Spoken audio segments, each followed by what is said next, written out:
Halo, assalamualaikum warahmatullahi wabarakatuh teman-teman. Selamat datang di channel saya. Perkenalkan, nama saya Rizky dan pada video kali ini saya ingin membagi sebuah pengalaman. Saya membeli sebuah kamera yaitu Sony Alpha 5000 ya, dengan harga sekitar 600.000. Nah, untuk penasaran gimana kok bisa saya dapat harga semurah itu, terus nanti saya juga akan bahas kelebihan dan kekurangannya ini gitu. Sebelumnya mungkin teman-teman tahu kalau kamera itu sangat kita perlukan, terutama dalam proses pembuatan video. Hal ini berhubungan dengan minat saya ya, ingin video, ceritanya mau bangun channel YouTube gitu teman-teman. Jadi saya mencari-carilah kamera, tapi setelah mencari-cari itu ternyata saya sadar kalau kamera itu yang bagus atau yang lumayan bagus itu harganya di atas 3 juta ke atas gitu. Akhirnya iseng lah, gabung lah saya di sebuah grup Facebook gitu.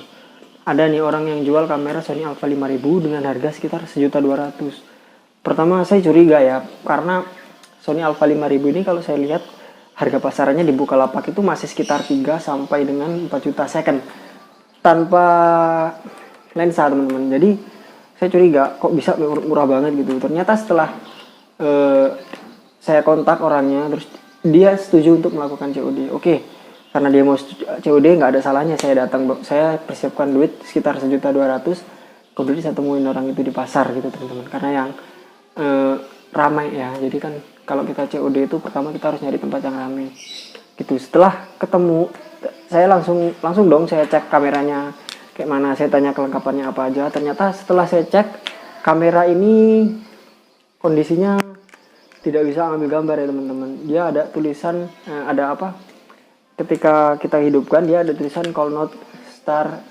apa lensa gitu lah, ini call not take pictures because apa gitu. Setelah saya browsing ternyata masalahnya itu ada pada lensa. Kemudian saya bilang sama sama penjualnya itu, ini kameranya nggak bisa gitu, lensanya gitu.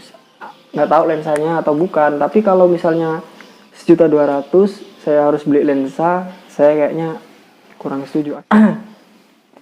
Akhirnya saya memutuskan untuk tidak jadi membeli teman-teman, karena saya tahu harga lensa ini mahal banget.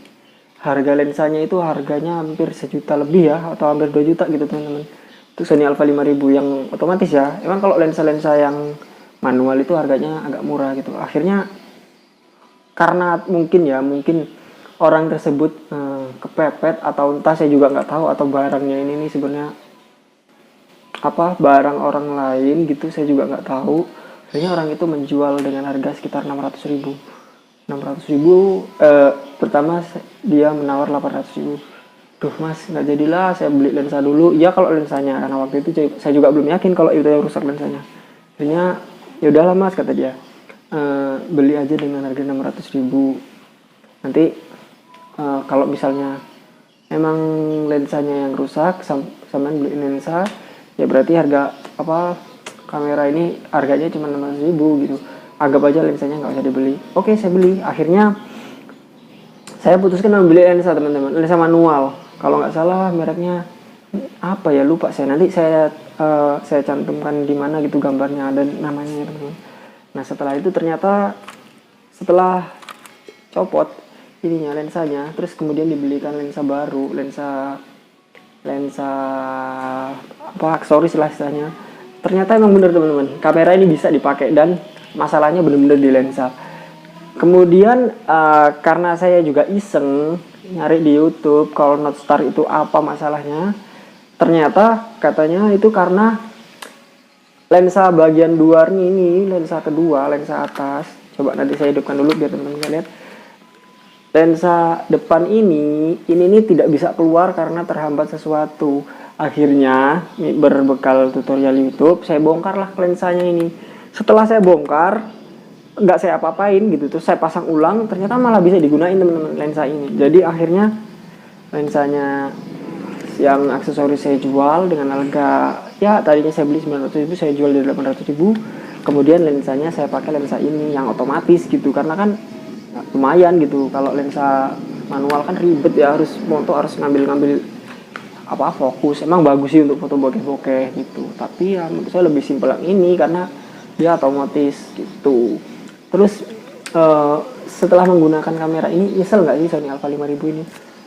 Ya nggak nyesel sih sebenarnya, harganya murah gitu kan, dan juga saya lihat harga second di pasaran itu masih 2,5, body doang tanpa lensa gitu, jadi termasuknya muncul. Terus kelebihan ini nih, kamera ini untuk bikin vlog, dia itu bagian layarnya ini teman-teman itu bisa di slide ke depan gini. Jadi nah seperti di gambar kita bisa lihat gambar saat mengambil video gitu, jadi ya memudahkan kita. Terus apa ya, kelebihan lain kamera ini nih, hasilnya itu lumayan bagus. Terus sudah ada wifi-nya teman-teman, kita bisa ambil foto menggunakan kamera, menggunakan HP sebagai remote gitu. Jadi Sony ini bisa di remote gitu, keren kan? Taruh di tripod, kita bisa foto tinggal pencet-pencet aja dari aplikasi. Itu sih menurut saya kelebihannya. Tapi selama menggunakan juga saya menemukan beberapa kekurangan. Kekurangan yang paling saya rasakan itu, pertama nggak ada lubang untuk audio out ya teman-teman. Jadi dia tuh cuman charger dan HDMI out. Ya kalau kamera-kamera sekarang kan, kalau kita pengen beli flash tambahan, flash eksternal, emang di sini udah ada sih flashnya, nih flashnya. Tapi ya kalau kita pengen nambah kan dia juga bisa, karena nggak ada slot gitu, maksudnya slot untuk flash eksternal.